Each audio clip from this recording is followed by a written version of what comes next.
नमस्कार, मैं हूं पूजा शर्मा। वक्त है आज के शब्दमाल का।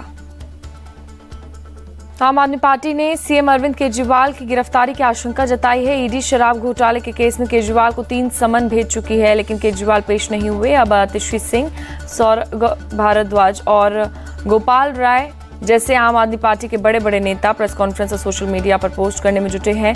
सबने बात करीब करीब एक ही कही। ईडी का समन लोकसभा चुनाव से पहले केजरीवाल को गिरफ्तार करने की राजनीतिक साजिश बताया।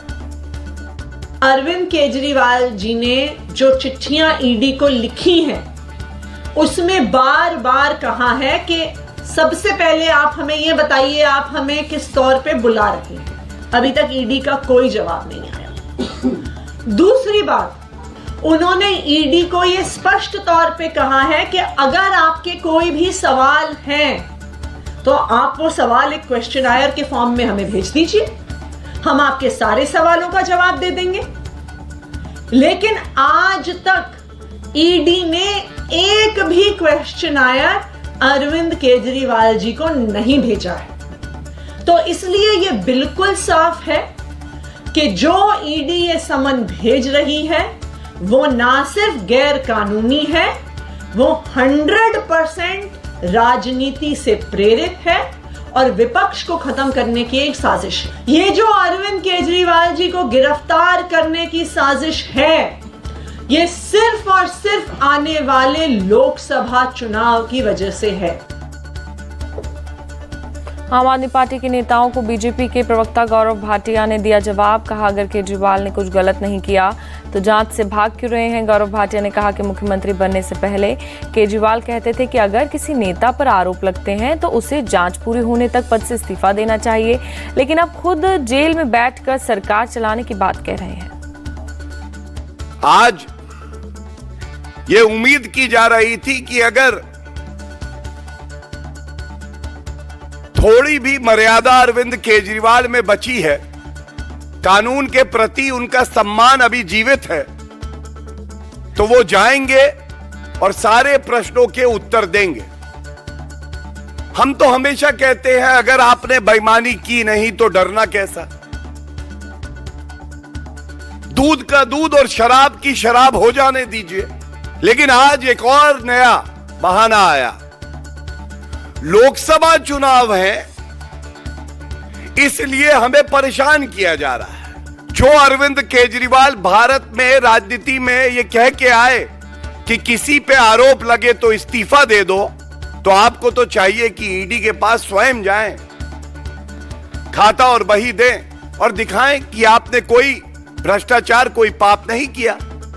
लेकिन अरविंद केजरीवाल को लगता है खाता ना बही, जो भ्रष्टाचारी अरविंद केजरीवाल कहे वो ही सही। रामलला की प्राण प्रतिष्ठा देश की आस्था, हिंदुओं की भावनाओं से जुड़ा मसला है, लेकिन कांग्रेस के नेता हर दिन कुछ ना कुछ ऐसा बोलते हैं जो हिंदू सेंटिमेंट्स को ठेस पहुंचाने वाला होता है। अब कांग्रेस के महासचिव दिग्विजय सिंह ने अयोध्या के मंदिर में रामलला की नई मूर्ति लगाने पर भी सवाल उठा दिया है।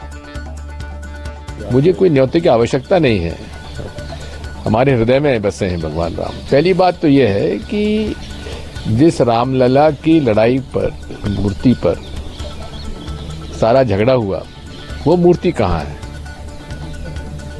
वो मूर्ति स्थापित क्यों नहीं हुई? नई मूर्ति कहाँ से आ रही है? वो रामलला की मूर्ति जिस पर कि सारा झगड़ा हुआ, वो कहाँ है? इस पर हम लोग उनसे पूछना चाहते हैं कि नई मूर्ति की आवश्यकता क्या पड़ी।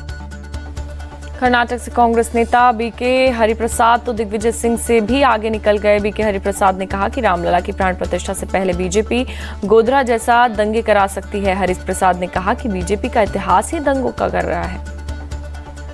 When you go back to the history of the Bharatiya Janata Party regarding Godhra or Pulwama or Kandamahal, and there were a lot of disturbances, a lot of lives and property were lost. So it is the habit, it's habitual offenders, Bharatiya Janata Party, they can do anything. So I just demanding these people to take precautionary measure for all the people who are visiting the Ayodhya. Their life is more important than their political function. In Ayodhya, it is not a religious program, it is a political program. So Bharatiya Janata Party can do anything. So all the precautions should be taken. That's my demand. Because they are giving very provocative statements. Because the Chief Minister of Madhya Pradesh, Chief Minister of Rajasthan are all Karsevaks. They can go to any extent. We have seen Godhra incidents. We have seen Pulwama. We have seen Kandhamal. When the elections are coming, naturally Bharatiya Janata Party resort to all these kind of things. This is my personal statement, not the statement of the party. BK Hariprasad के बयान पर BJP ने कहा कि कांग्रेस का तो आतंकियों से रिश्ते रखने का इतिहास रहा है। कर्नाटक के बीजेपी नेता सीटी रवि ने इसकी मिसाल देते हुए बताया कि मैंगलोर में धमाका करने वालों को कर्नाटक के मौजूदा डिप्टी सीएम ने अपना भाई बताया था और कांग्रेस की सरकार ने एसडीपीआई और पीएफआई के नेताओं के ऊपर दर्ज केस भी वापस लिए। गोधरा के जैसे दुर्घटना हो जाएगा ऐसा कहां से इंफॉर्मेशन हरिप्रसाद जी को मिला है? कौन सा संगठन ऐसा योजना तय किया है? सभी को जांच होने के बाद सच पता होगा। कर्नाटक गवर्नमेंट को हम लोग डिमांड करेंगे, तुरंत जांच करिए। कांग्रेस और टेररिस्ट ग्रुप का रिश्ता बहुत पुराना रिश्ता है। मंगलूर में कुकर बम ब्लास्ट हुआ था, उस समय केपीसीसी अध्यक्ष डीके शिव कुमार जी ने, आज का उप मुख्यमंत्री, उन्होंने स्टेटमेंट दिया था, they are all our brothers. मुझे लगता है पक्का इंफॉर्मेशन हरिप्रसाद के पास है। कारण कांग्रेस और एसडीपीआई, कांग्रेस और पीएफआई, वो बहुत पुराना रिश्ता है। पीएम मोदी ने लक्षद्वीप को 1150 करोड़ रुपए की डेवलपमेंट स्कीम्स का तोहफा दिया। कवरत्ती में हुए एक समारोह में इन स्कीम्स को मोदी ने लॉन्च किया। पीएम ने लक्षद्वीप में हाई स्पीड इंटरनेट देने के लिए Kochi Lakshadweep submarine optical fibre project का उद्घाटन किया। उन्होंने कहा कि लक्षद्वीप भले ही एक छोटा सा इलाका है, लेकिन यहाँ के लोगों का दिल बहुत बड़ा है।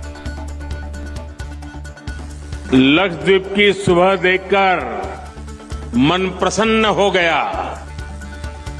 लक्षद्वीप की सुंदरता को शब्दों में समेटना बहुत मुश्किल है।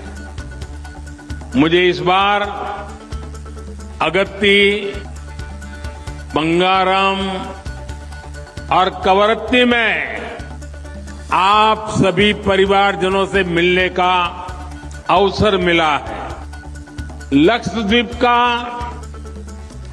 जमीनी इलाका भले ही छोटा हो, लेकिन लक्षद्वीप के लोगों का दिल समुद्र जितना विशाल है।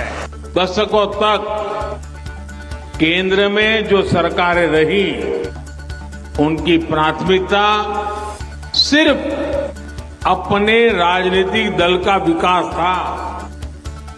जो दूर सुदूर के राज्य हैं, जो बॉर्डर पर है या जो समंदर के बीच में है, उनकी तरफ ध्यान नहीं दिया जाता।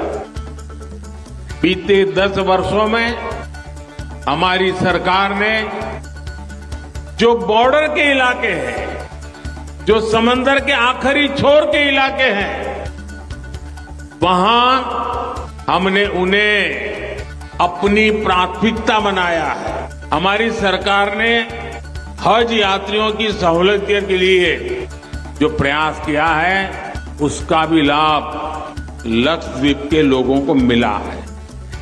हज यात्रियों के लिए वीजा नियमों को भी आसान बनाया गया है। हज से जुड़ी ज्यादातर कार्रवाई अब डिजिटल होती है। सरकार ने महिलाओं को बिना महरम हज जाने की भी छूट दी है। इन्हीं सब प्रयासों की वजह से उम्राह के लिए जाने वाले भारतीयों की संख्या में भारी वृद्धि हुई है। लक्षद्वीप के बाद प्रधानमंत्री मोदी केरल पहुंचे। त्रिशूर में मोदी ने रोड शो किया। त्रिशूर की सड़कों पर लोगों का हुजूम उन्हें देखने के लिए उमड़ा।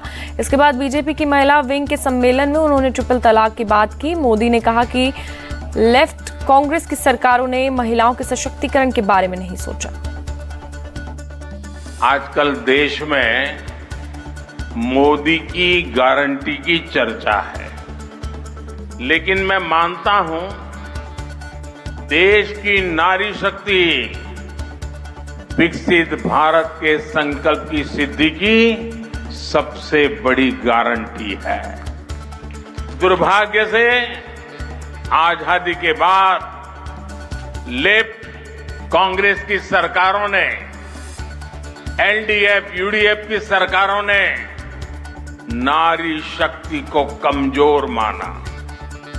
लेफ्ट और कांग्रेस ने लोकसभा और विधानसभा में महिलाओं को रिजर्वेशन देने वाला कानून बरसों तक लटकाए रखा, लेकिन मोदी ने आप सभी बहनों को आपका हक देने की गारंटी दी थी और उस गारंटी को पूरा करके दिखाया। नारी शक्ति बंधन अधिनियम अब कानून बन चुका है।